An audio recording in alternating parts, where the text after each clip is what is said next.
Segunda de Crónicas 7, versículo 13 al 14, dice así: Si yo cerrare los cielos para que no haya lluvia, y si mandare a la langosta que consuma la tierra, o si enviare pestilencia a mi pueblo, si se humillare mi pueblo, sobre el cual mi nombre es invocado, y oraren, y buscaren mi rostro, y se convirtieren de sus malos caminos, entonces yo oiré desde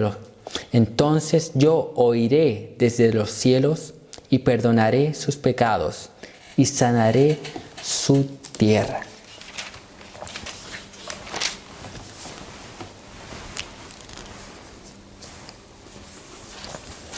Libro de Segunda de Crónicas. Este es un pasaje muy conocido, peculiar, especial, diferente, distinto, registrado aquí. Y hay una respuesta. En el capítulo 6, en el capítulo 6 de Segunda de Crónicas, Salomón consagra, dedica el templo a Dios. Acabó la construcción tanto de la casa del rey como del templo. Entonces en el capítulo 6 Salomón dedica el templo a Dios. Y algunos estudiosos dicen que entre el capítulo 6 y el 7 habrían transcurrido una gran cantidad de años. No fue algo simultáneo, o que Dios terminó de orar, de dedicar el templo, instantáneamente Dios respondió. No, hubo un transcurso de tiempo. Pasaron varios años, y luego ocurre lo que dice el capítulo 7. Entonces, después de la dedicación del templo, después de esa oración de Salomón, que Dios responde, y lo más probable que haya sido después de algunos años. Nosotros conocemos la historia de Salomón, su sabiduría, que él adquiere a través de una oración también. Por eso que algunos estudiosos hablan que Salomón es el padre de la literatura sapiencial, literatura de proverbios y dichos sabios. Y esa sabiduría provenía de Dios, que vino a través de una oración, que es la primera oración de Salomón. Luego en el capítulo 6 viene con la segunda oración de Salomón. Y en el 7 viene la segunda respuesta de Dios para Salomón. La primera respuesta, Dios da sabiduría. Ahora la segunda, Dios dice, respalda lo que Dios había hecho, manifestando su gloria en el templo y hablando. Este versículo que acabamos de leer, Dios da condiciones para perdonar el pecado si la nación de Israel pecase. Se da algunas condiciones. Y yo quería hablar en este día sobre eso, sobre aquellas condiciones que Dios da. Pero el versículo 13, antes de entrar de lleno a las condiciones, en el versículo 13, Dios muestra las consecuencias del pecado. Versículo 13. Y él dice lo siguiente. Vamos a la primera parte del versículo 13. Si yo cerrare los cielos para que no haya lluvia. ¿Por qué causa Dios cerraría los cielos? Pecado. Pecado. Entonces, la falta o la escasez de lluvia era por causa o era consecuencia de un pecado o de varios pecados. Sequía. Sequía sería una de las consecuencias por causa del pecado. Y un relato bíblico que muestra eso anteriormente al periodo monárquico es el relato de Elías. ¿Quién reinaba cuando comienza el periodo de sequía en Israel? ¿Quién era el rey? Acab. ¿Quién era la esposa de Acab? Jezabel. ¿Qué era lo que reinaba en Israel? Idolatría. Adoraban a Baal. Consecuencia de eso, pecado. No hay lluvia. Vino sequía. Fue retirada el agua. Hubo un periodo de sequía. ¿Por causa de qué? De pecado. Y aquí va la aplicación para su vida. Puede ser que esa sequía espiritual que usted está viviendo no sea porque sí. Puede ser esa sequía espiritual que estamos viviendo no sea simplemente porque Dios así lo quiere. Tal vez esa sequía no es la voluntad de Dios. Tal vez esa sequía es simplemente consecuencia de nuestro pecado. Tal vez esa sequía sea por causa de ese pecado que nosotros no hemos confesado a Dios. Tal vez esa sequía espiritual sea por recibir dinero ilícito. Tal vez esa sequía espiritual sea por adulterio. Tal vez esa sequía espiritual sea por fornicación. Tal vez esa sequía espiritual sea por mentira. Tal vez esa sequía espiritual sea porque yo soy muy chismoso o chismosa. Tal vez esa sequía espiritual sea porque yo soy orgulloso.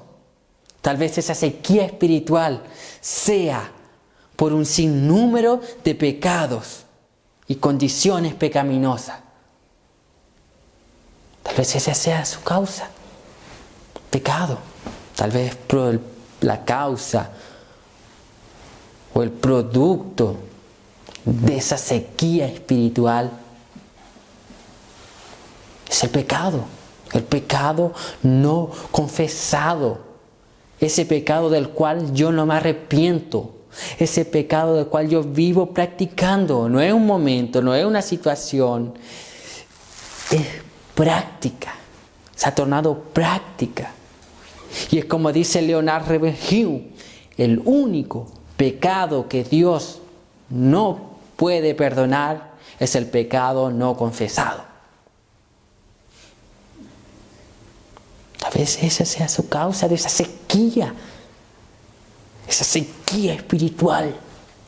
Tal vez esa sea la causa. El pecado tal vez esté obstruyendo el obrar del Espíritu Santo en su vida. Tal vez sea eso que lo que obstruye el obrar del Espíritu Santo. Pecado. Sequía espiritual. Otra consecuencia del pecado. Dice el texto, la parte B. Y si mandare a la langosta que consuma la tierra. Y si mandare a la langosta que consuma la tierra. Langosta aquí no está hablando del texto de animales. Aquí el texto no habla de una plaga. Aquí el texto, cuando habla de langosta, el texto se refiere a enemigos que consumen y devastan como langostas. Una de las mayores evidencias ocurre después, años, con Israel. ¿Cuándo vino la langosta? La langosta vino a través de Nabucodonosor, Babilonia. Fueron llevados cautivos. Fueron años cautivos en Babilonia.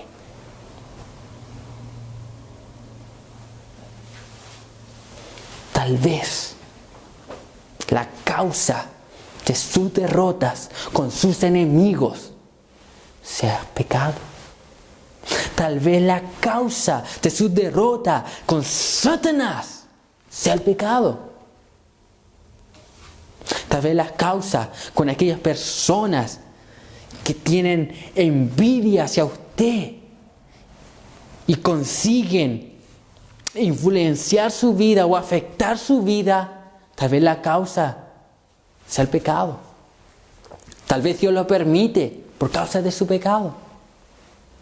Entonces puede haber, así como Nabucodonosor vino, entró a Jerusalén, destruyó, sacó cautivo a los reyes, colocó otros reyes, hizo y deshizo en Jerusalén. A lo mejor así mismo está haciendo y deshaciendo Satanás en su vida. ¿Por causa de qué? De pecado. Cuidado. Tal vez está la langosta. Está ahí la langosta. Están ahí los enemigos sobre usted. Y por encima de todo, no es simplemente que estén los enemigos. Siempre van a haber enemigos. Pero ¿por qué causa mis enemigos están teniendo victoria sobre mí? Están teniendo victoria sobre usted, sobre el pueblo de Dios. Tal vez por causa del pecado. Ahora tiene otro ejemplo más claro. Josué ganaba todas las guerras. Viene, derrumba la muralla de Jericó. Destruye Jericó, una de las grandes ciudades, la ciudad de las palmeras. La ciudad de las palmeras. Destruyen esas murallas con grandes fortalezas. Murallas que medían metros de grosor. Ellos derrumban, van. Luego cuando van contra Ai, mandan a inspeccionar. No, es un pueblo pequeño, Josué manda menos. Envía menos, Josué. ¿Qué pasa? Pierden contra Ai. ¿Qué pasó? Alguien había pecado. Alguien había tomado del anatema, de lo que estaba consagrado para Dios. Acán. Perdieron. Cuando pecó, Israel pierde. A lo mejor eso es lo que está. Nuestras derrotas tal vez sean por causa de nuestro pecado. ¿Qué más dice?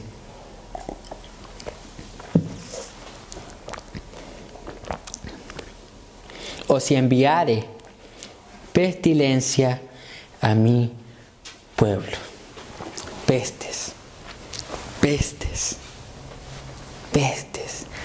Aquí sí tiene sentido pestes, plagas, enfermedades. Tal vez la causa de esa enfermedad no sea causa natural.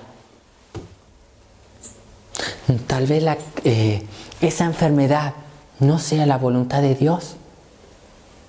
Tal vez esa enfermedad sea consecuencia de su pecado.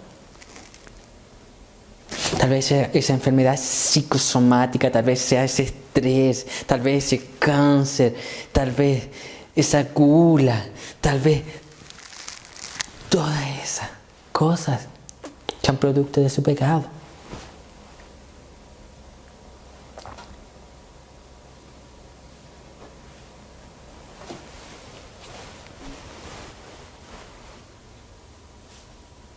Esa enfermedad, esas pestes, esas crisis, esos traumas, sea producto del pecado. Tal vez sea consecuencia de su pecado o de sus pecados. A lo mejor la mayoría llegó en este día a este culto. Va a ver este culto, esta predicación y puede pensar en su corazón: no, yo no he pecado, yo no he fallado, yo no he adulterado, yo no he matado a nadie, yo no he mentido, he actuado correctamente, he actuado políticamente correctamente. He actuado bien ante la sociedad. He actuado con ética. No he robado, no he matado, no he mentido. He actuado bien, bien. Y sus pensamientos. Y sus omisiones. Porque usted está solamente hablando de lo que hizo. No de lo que no hizo y debía hacer. Eso es pecado. Pecado.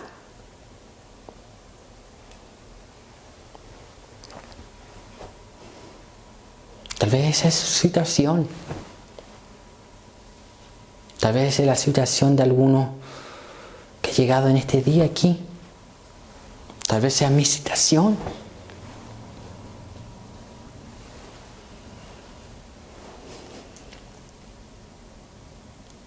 Sin embargo, Dios responde a la oración de Salomón. Y él dice lo siguiente, versículo 14. Si se humillare mi pueblo sobre el cual mi nombre es invocado. Sí, ese sí con el cual empieza el versículo 14 es una condición, es un condicional, no es una afirmación. Entonces, por lo cual él dice, a pesar de que mi pueblo pecó, falló, erró y está sufriendo las consecuencias de esos pecados, hay una condición. Sí, dice, si mi pueblo se humillare, si se humillare mi pueblo sobre el cual mi nombre es invocado. Entonces Dios está poniendo una condición para el perdón. Entonces no está todo perdido. Pecó, falló, erró. Todos pecamos, todos fallamos, todos erramos, todos hacemos tonteras. Todos. No hay justo, dice la Biblia, ni siquiera uno solo. No hay quien busque a Dios. No hay quien quiera agradarle a Él. No hay nadie perfecto en esta tierra. Nadie con impecabilidad. Nadie. Solamente Cristo Jesús. Entonces, sabiendo eso, Dios dice, da una salida, da una pauta. Da condiciones para recibir el perdón. Y la primera condición dice, si se humillare mi pueblo sobre el cual mi nombre es invocado. Humillación. O en palabras de John MacArthur, humildad. Humildad. Humildad, mi hermano. Para reconocer que uno falló, pecó, se necesita de mucha humildad. Y una de las condiciones para ser perdonado es humildad. ¿Y qué es lo que vemos en los días actuales? Lo que promueve esta sociedad, lo que promueve esta cultura, es todo lo contrario. Lo que promueve esta cultura alimenta el orgullo del ser humano. Lo que se está predicando muchas veces en la iglesia alimenta el orgullo del ser humano y no la humildad. Muchos de los cristianos no quieren ser como Cristo, mansos y humildes de corazón, sino quieren ser arrogantes y orgullosos, prepotentes. Sin embargo, para ser perdonado, Dios pide humildad. Grabe esa palabra en su mente, grabe esa palabra en su corazón, escriba esa palabra, humildad. La mayoría de nuestros pecados es por falta de humildad. Humildad, mi hermano, para acercarse a Dios, no llegando como el fariseo.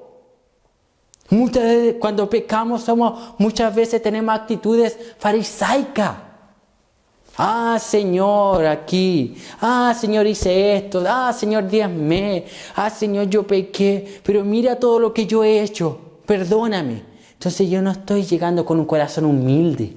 Yo no estoy pidiendo perdón basado en la gracia y el amor de Dios. Yo estoy pidiendo perdón basado en las obras que yo hice. Entonces, humildad. Acérquese a Dios con humildad. David dice que Dios no desprecia un corazón contrito y humillado. Ese corazón Dios no lo desprecia. Vaya con ese corazón, vaya con esa humildad delante de Dios. Y así, de esa forma, humilde.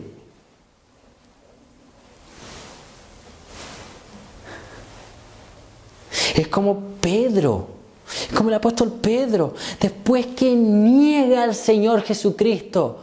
Los relatos de los evangelios, según el relato del evangelio según Lucas, describen que Pedro, la Biblia dice que Pedro lloró amargamente. Lloró amargamente. Ahí Pedro negó al Señor. Luego él llora amargamente. Es una evidencia de la humildad, de la humillación que estaba teniendo Pedro. Y luego vemos en Hechos a otro Pedro. Obviamente después de ser lleno del Espíritu Santo, sí. Pero vemos que como humano sigue siendo el mismo Pedro que negó.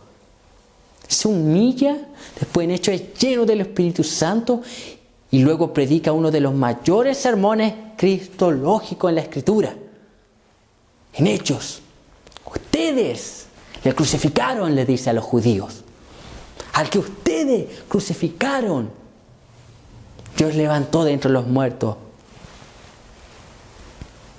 Lo declaró Señor y Mesías.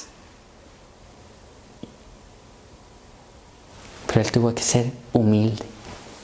Tuvo que llorar amargamente. Entonces, humildad, mi hermano. Si pecó, no sea orgulloso.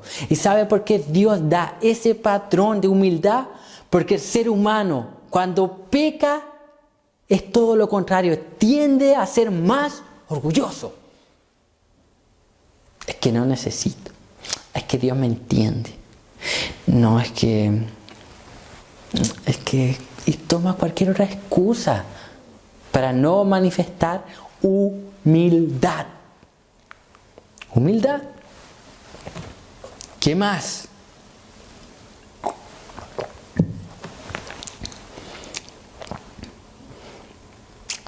Dice, y oraren. Y oraren. No es solamente humildad. Él agrega un y, conjunción. Un conector. Entonces, humildad más que oración. A través de la oración nosotros nos comunicamos con Dios. Y a través de la oración podemos pedir perdón a Dios. Tal vez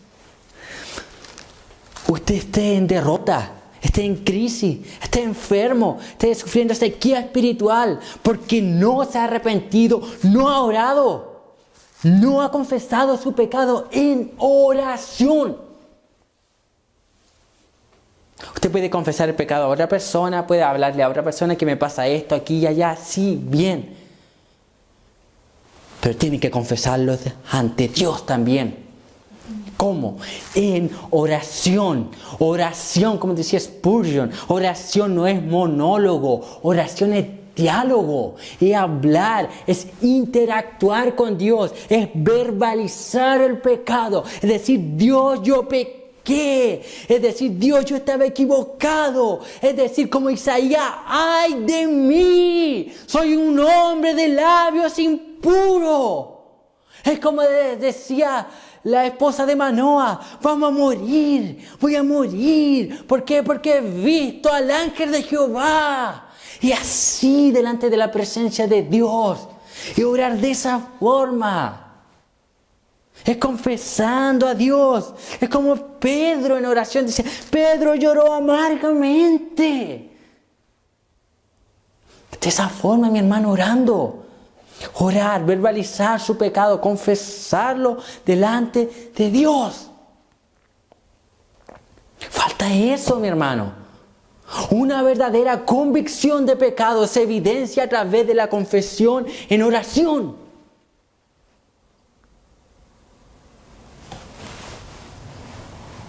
No existe perdón. Dios no va a perdonar a alguien que no ora, no pide por el perdón.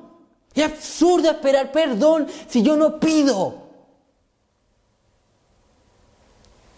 Entonces ore. Y el ser humano tiene una capacidad tremenda, una osadía tremenda delante de Dios. ¿Por qué? Porque Él pide cualquier porquería, menos perdón. Tiene el atrevimiento de pedir cosas absurdas. Sin embargo, cuando hablamos de pedir perdón, no tiene la capacidad. El orgullo se la gana. Eso, oración. Oración es la condición, mi hermano. Ore. Ore pidiendo perdón por su pecado. Orar. Orar por convicción de pecado. Orar por convicción de pecado. Orar. Orar confesando mi pecado. Orar. Martín Lutero. Él oró 9 años. 9 años. Pidiendo a Dios tener una verdadera convicción de pecado. Sentir un verdadero pesar por el pecado que había en él. Convicción. En oración pidió. John Bunyan, 18 meses. 18 meses con ese pesar lloraba. Dios, perdóname. Soy pecador, miserable, asesino, perverso. Perdóname. Y así, mi hermano, que se pide perdón. Ay de mí, dice Isaías. Oración. El texto sigue. Y buscaren mi rostro. Otra condición. Humildad, oración y buscar su rostro.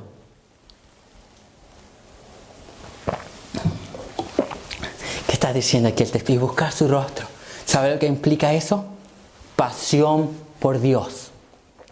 Deseo por Dios. O sea, yo pequé, fallé. El pecado produce todo lo contrario.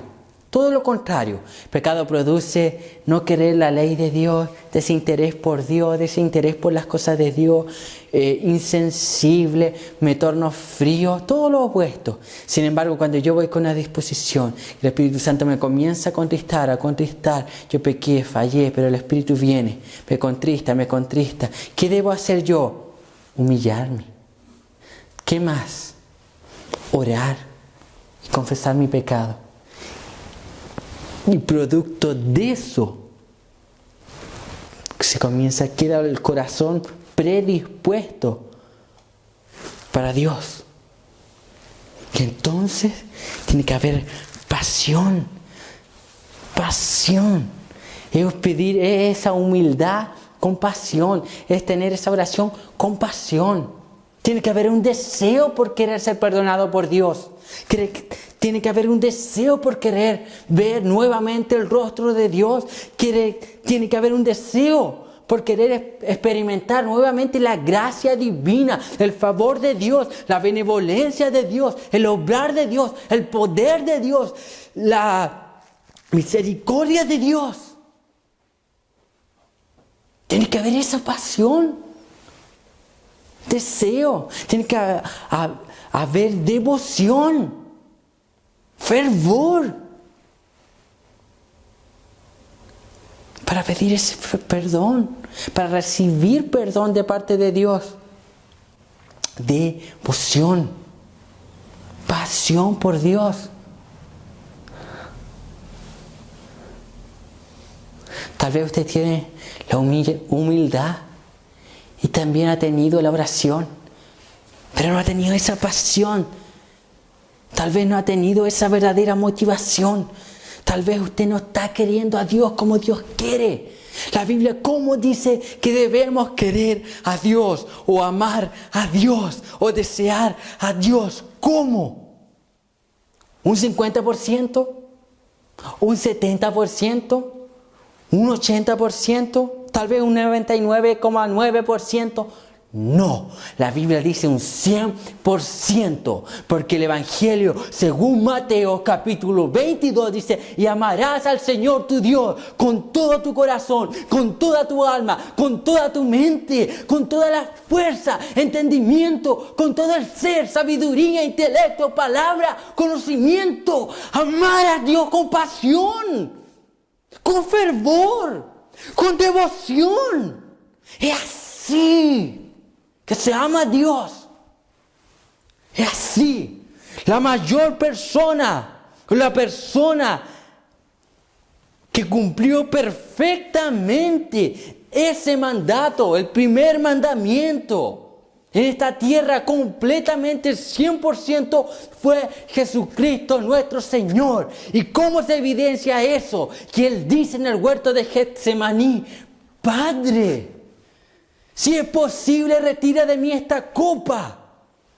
Pero el amor que tenía por Dios lo llevó a decir las siguientes palabras, lo motivó. Esa pasión que tenía por Dios. Y Él dice: mas sea hecha tu voluntad.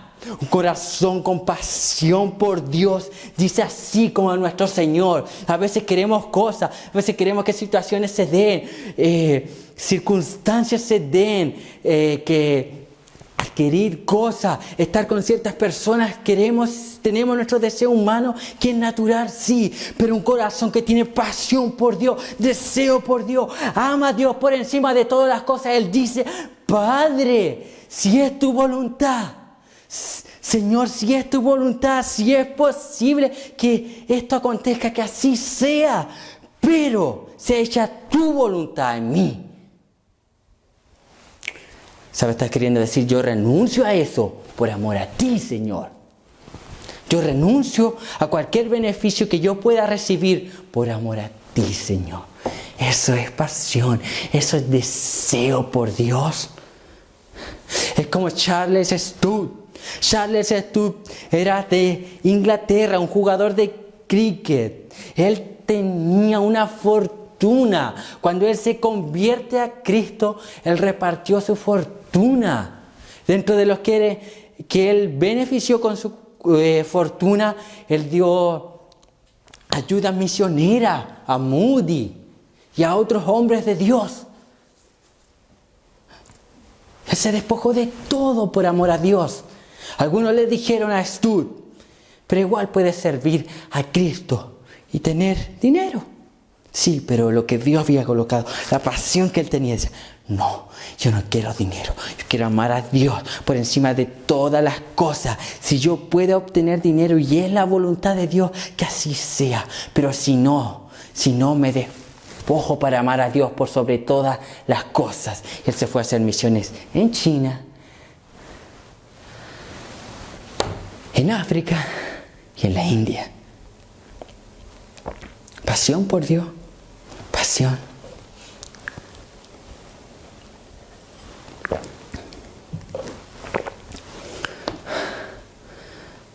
Pasión por Dios.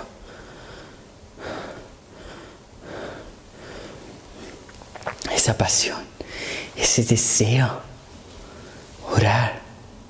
Entonces, para recibir el perdón de Dios tiene que haber esa pasión. Pasión. ¿Qué más? Último. Dice el texto: y se convirtieren de sus malos caminos.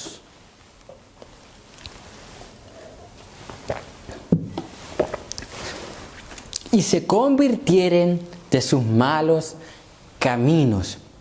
Es decir, y si dejan de practicar lo que están practicando y se vuelven a mí, yo les perdonaré. ¿Qué quiere decir esto? arrepentimiento. Un giro en 180 grados. La palabra griega que se traduce en el Nuevo Testamento como arrepentimiento es metanoia y quiere decir un cambio de mente. Hay un cambio, hay una mudanza de mente. El pecado que antes amaba, practicaba, tenía como estilo de vida, gozaba pecar. Ahora esa persona no se goza, ahora esa persona no siente deleite, ahora esa persona siente tristeza, ahora esa persona comienza a odiar las prácticas pecaminosas. Metanoia, arrepentimiento, humildad, oración, pasión y arrepentimiento, cambio de mente. Hay un cambio en el interior de la persona, hay un cambio en cómo ella ve el pecado. Hay un giro. Esa persona aborrece, comienza a aborrecer. Es tan evidente cuando una persona experimenta arrepentimiento que lo que ella tenía como práctica común, continua, cotidiana, no sentía ni pesar por lo que hacía. Pero cuando se arrepiente, dice, ¿cómo yo hacía eso? ¿Cómo yo pude hacer eso? ¿Cómo yo podía mentir? ¿Cómo yo podía robar? ¿Cómo yo podía levantar falsos testimonios? No lo voy a hacer más. Y no lo voy a dejar simplemente de practicar porque sí. A mí me dejó de gustar. Es por eso que yo no veo porquería en la televisión. Es por eso que yo no visito cualquier sitio, dice esa persona. Es por eso que esa persona cambia. No es un mecanismo, no es algo, una estructura, no que la priva. No es la naturaleza de la persona que está siendo afectada, produciendo una metanoia, un cambio de mente, una transformación interna. Esa persona se arrepiente, abandona el pecado que practicaba, comienza a odiar el pecado. ¿Y qué más implica metanoia? Una consagración a Dios. No simplemente es abandonar, no simplemente deja de hacer lo que hacía, deja de gustar lo que hacía. ¿Y qué más? Ahora comienza a hacer otras cosas, porque comienza a amar otras cosas. ¿Qué cosa comienza a amar? Comienza a amar la ley de Dios, comienza a amar el Evangelio Santo, comienza a amar a Cristo, comienza a amar a la iglesia, comienza a amar a los hermanos, comienza a amar el bien, comienza a hacer las cosas correctamente, comienza a amar las buenas palabras, comienza a amar a Dios por encima de todo. Comienza a ser una persona de bien. Comienza a consagrarse a Dios. Comienza a predicar el Evangelio a los perdidos. Comienza a asistir a los cultos. Comienza a hablar de doctrinas. Comienza a hablar de oración. Comienza a hablar de ayuno. Comienza a hablar de Cristo, de Cristo, de Cristo. Se es consagrada para Él. Se produce un arrepentimiento, mi hermano. Eso es lo que Dios pide para perdonar.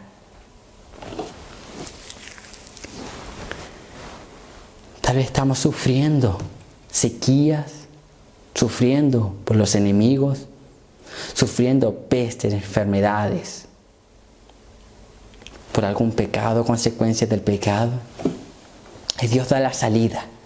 Dios dice así: sean humildes, oren, tengan pasión y arrepiéntanse de su pecado. ¿Y cuál es la respuesta que Él dice? Entonces yo oiré desde los cielos y perdonaré sus pecados y sanaré su tierra. La respuesta de Dios es ahí. Estas acciones, estas 4 acciones nos preparan para recibir el perdón de Dios. Estas 4 acciones, simplemente 4 acciones, mi hermano, nos preparan para recibir el perdón de Dios. 4 acciones. Yo quiero que abra conmigo en el Salmo 103.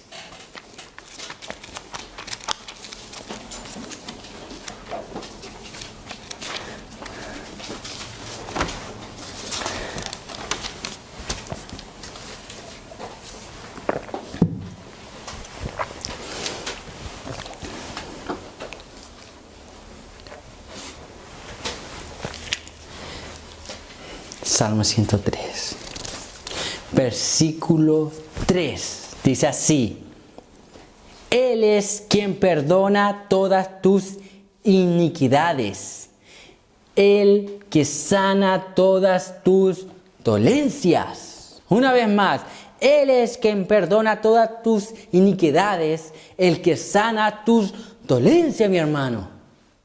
Es lo mismo que está hablando Salomón. Es la misma respuesta que Dios da a Salomón. Es lo mismo que dice en Crónica. Él va a venir. Él va a curar, sanar. Nótese, esas 4 acciones nos preparan para recibir el perdón de Dios.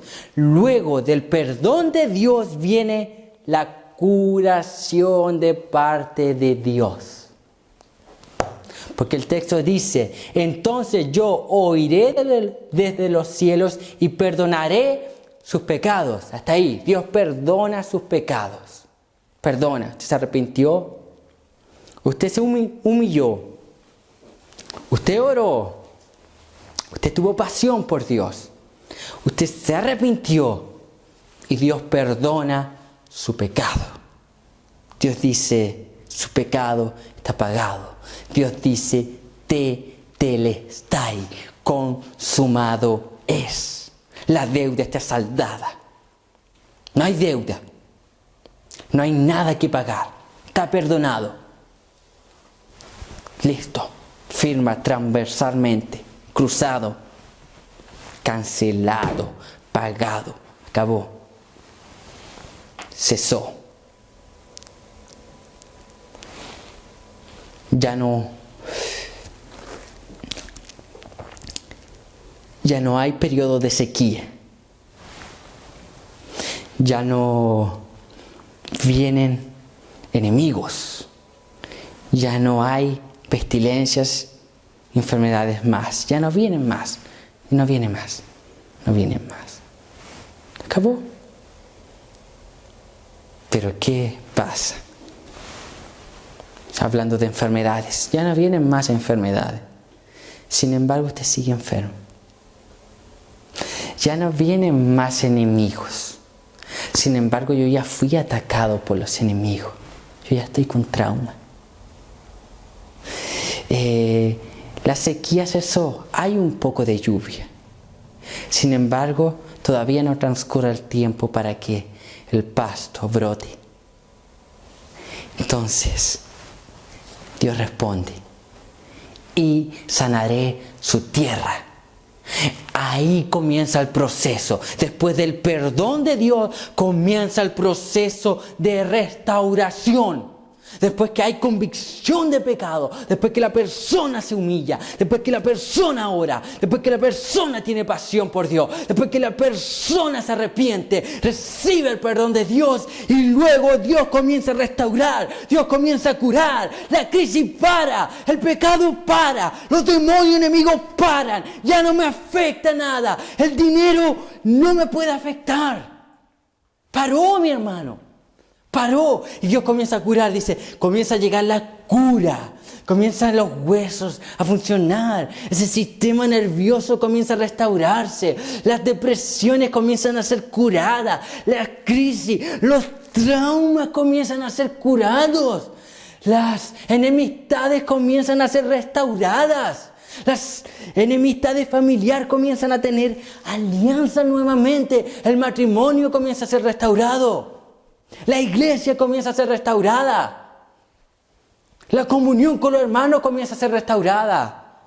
La comunión con su compañero de trabajo comienza a ser restaurada. Comienza a ser una restauración sobrehumana, sobrenatural, incomún, porque procede de Dios. Así está diciendo la palabra de Dios.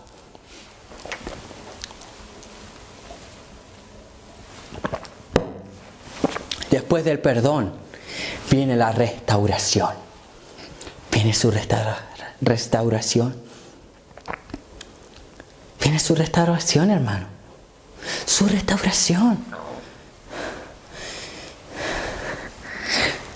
Después del perdón, los problemas son solucionados. Las enfermedades son curadas. Los ciegos comienzan a ver.